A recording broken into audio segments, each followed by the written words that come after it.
Des thrillers médiévaux traduits dans le monde entier, avec des romans de philosophie, des romans historiques, des bandes dessinées, des contes philosophiques. Et voici maintenant Romain Sardou dans un autre genre, on va dire, le roman d'amour. Vous nous faites du bien, Romain Sardou, ça s'appelle « Je t'aime ». On va entendre une chanson de Mouloudji, parce que là, si je vous cite, il disait l'amour, quand l'amour, si l'amour, l'amour, l'amour. Et c'était malgré lui des refrains de chansons qui lui revenaient à la mémoire. On entend cette chanson de Mouloudji, l'amour, l'amour, ça va nous mettre en ambiance, écoutez ça.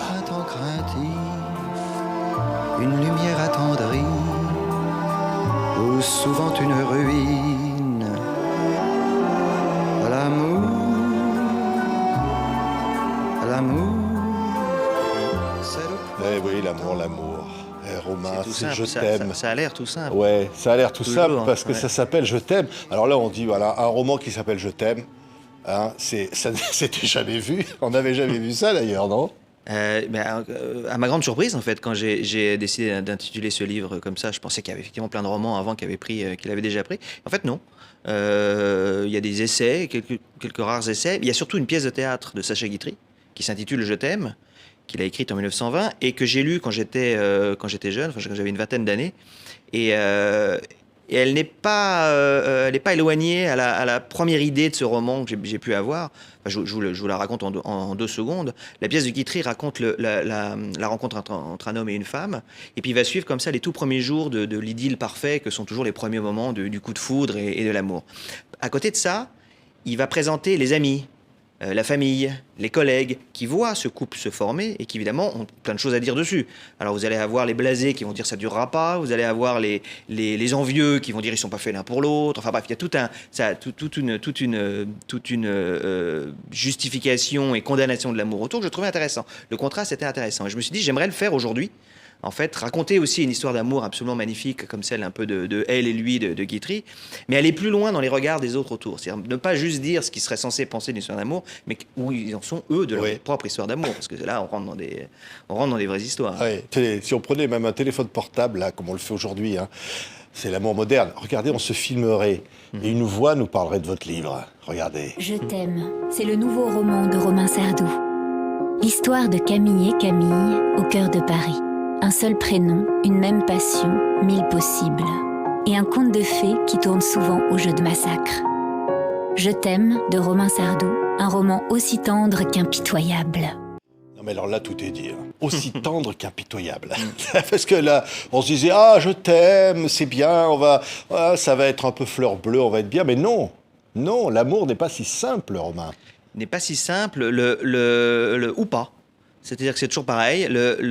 En fait, dans ce roman, je raconte la rencontre et l'histoire de Camille et de Camille, donc un homme et une femme qui ont le même prénom. Ça, c'est déjà très original, hein, deux mêmes prénoms. Hein. Et en plus, il y a une raison dans les choses qui vont se dire. À un moment, on ne sait plus si c'est l'homme ou si c'est la femme qui parle, et pourtant, c'est les mêmes émotions et c'est les mêmes besoins.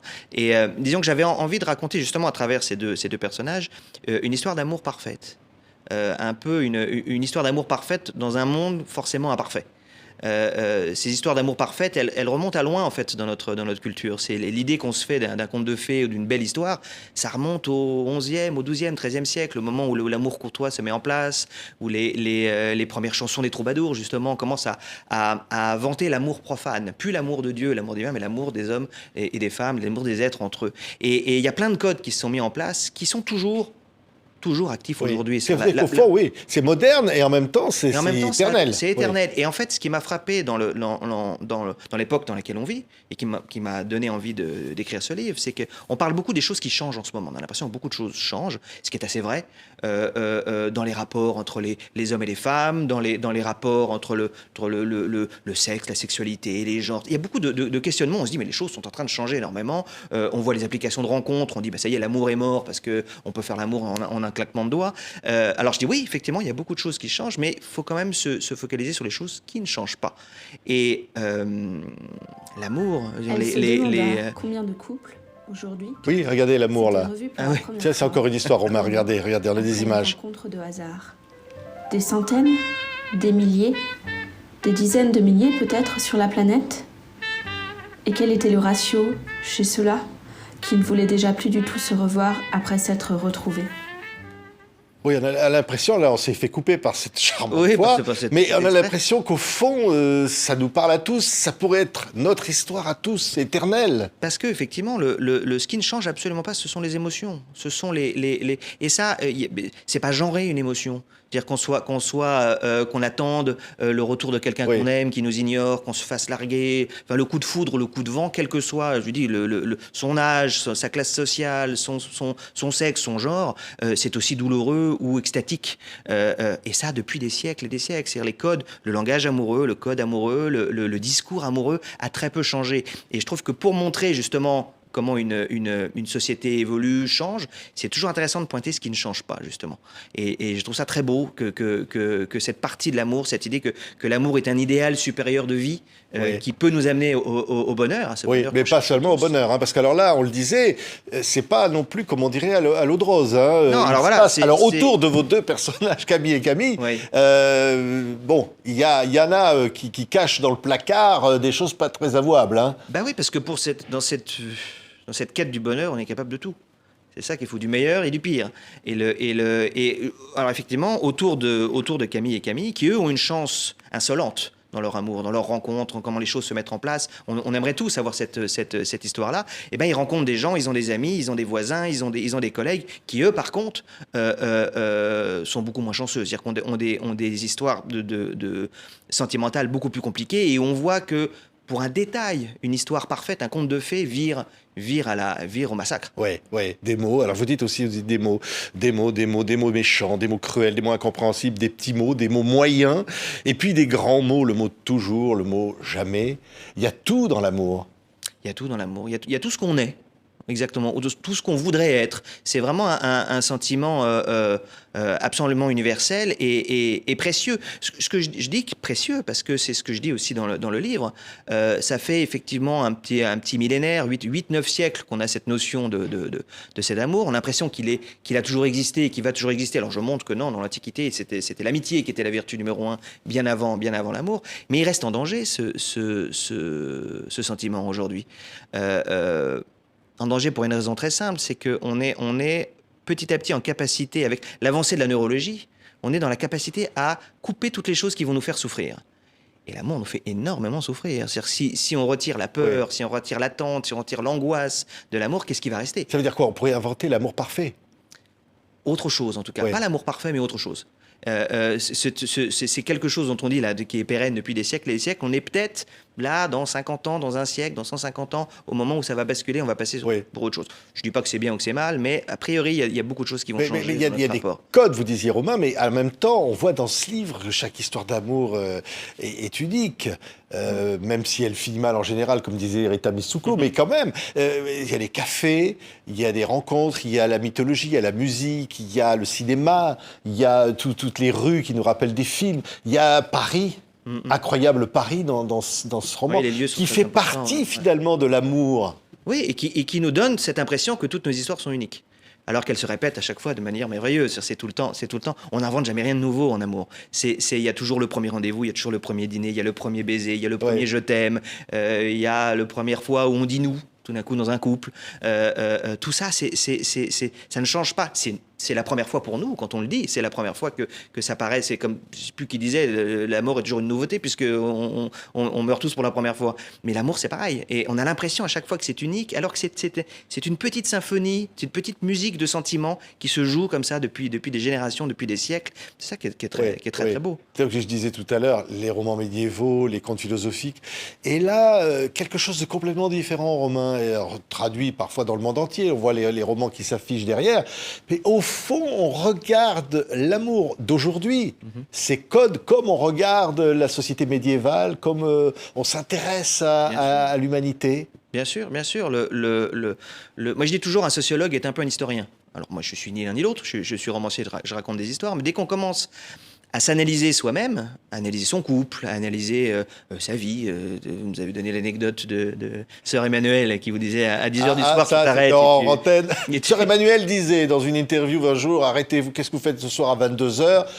Vous ne savez pas quoi répondre, elle vous dit, vous allez vous arrêter et vous allez penser, elle disait tu parce qu'elle tutoyait tout le monde, tu vas penser à ce que tu fais de bien pour les autres. À 22h ce soir. À 22h. Bon, voilà, Faudra faire ça, Romain. Voilà, c'est ça. Mais je veux dire, pareil à nos téléspectateurs, à 22h ce soir, vous vous arrêtez, vous réfléchissez à votre couple. Voilà.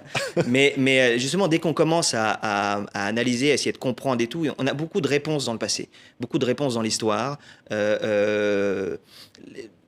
y a quand je vous disais, il y a plein de choses qui changent et ne changent pas. Il y a une chose qui change tout le temps de génération en génération, c'est pas l'amour, c'est l'érotisme. Les codes de l'érotisme changent d'une génération à l'autre, ça c'est normal. Les codes aujourd'hui changent par rapport à ma génération ou celle d'avant, tout ça est tout à fait normal. Les rapports sociaux peuvent changer. Mais le sentiment de base, le vrai sentiment, le vrai besoin d'amour, lui ne change pas. Quand on s'auto-analyse, c'est à lui qu'il faut penser. Pas à tout le reste autour qui est pérenne, qui changera dans 20 ans, qui seront plus les mêmes codes, sera plus les mêmes tabous et tout ça. Ça c'est vraiment qu'est-ce que je donne à une personne, qu'est-ce que je lui apporte, qu'est-ce qu'elle m'apporte, enfin voilà, il y a tout. Il faut simplifier en fait le beaucoup. Et dans ce roman, voilà, je donne l'exemple. A priori, entre Camille et toutes les dizaines d'autres petites histoires qu'il y a autour, je pense que le lecteur est forcé de se reconnaître à un moment, de retrouver, que ça soit juste un instant de sa propre histoire, ou une réflexion, ou une manière de réagir d'un homme ou d'une femme, où il va se reconnaître, se dire tiens, j'aurais peut-être dû faire ceci ou faire cela. C'est ça qui est fou avec l'amour, c'est que dès qu'on se met, je vous dis, vous pouvez lire les romans courtois du XIIe siècle, c'est de la même chose, vous allez retrouver exactement ce qui vous est arrivé, ou ce que vous espérez qui vous arrive. C'est une fraternité absolue, l'amour. Enfin, l'Église parlait de la charité et l'amour, ça fait tout. Merci de nous faire du bien, Romain. C'est fait pour ça aussi, les romans. Bien sûr. Parce que là, on est sorti d'une période des tensions, comme ça, le monde est dur. Un livre qui s'appelle « Je t'aime ». C'est comme on peut l'offrir à la Saint-Valentin, bien sûr. On peut l'offrir, bien sûr. Oui. Et tiens, je ne vais pas en parler de musique. Il y a beaucoup d'ailleurs de références musicales, rock dans le livre. J'ai vu tout à l'heure, on entendait Mouloudji. C'est l'amour, l'amour, l'amour. Quand même une chanson qui s'appelle 3 fois l'amour. Ouais. J'ai cherché une chanson qui pourrait s'appeler Je t'aime. Mais j'en ai trouvé une, figurez-vous. Hein, bah oui, vous allez l'entendre. Écoutez. Elle est ancienne celle-là, il faut la connaître. Oui, mais bon, c'est celle-là qui était la plus évidente. Parce qu'alors là, je t'aime, je t'aime, je t'aime. Il y avait Johnny, il avait fait aussi Je t'aime, je t'aime, je t'aime. C'est possible. Ouais, parole de Jean Renard. Mais merci Romain. Et merci à vous. Et ce roman-là, c'est une couverture, un dessin de Cocteau. Ouais. C'est aussi ça, c'est qu'au fond, d'ailleurs, Cocteau, l'amour n'avait pas de genre. Exactement. Et on le voit d'ailleurs sur le dessin de couverture. Oui, c'est très. Je trouve que c'est important de rappeler ça. Voilà, on a plein de questions et de sujets à débat et à colère aujourd'hui, mais sur l'amour, on peut se mettre d'accord. Oui. Tiens, attendez, les mots s'envolent, on les oublie, mais non. Ça arrive, hein, ça arrive. Pourquoi vouloir s'emprisonner, disait votre papa. Merci, Romain Sardou. Lisez Je t'aime chez XO. Formidable bouquin, formidable roman. Nouveau style et Romain, toujours talentueux. Merci d'avoir été là. Merci.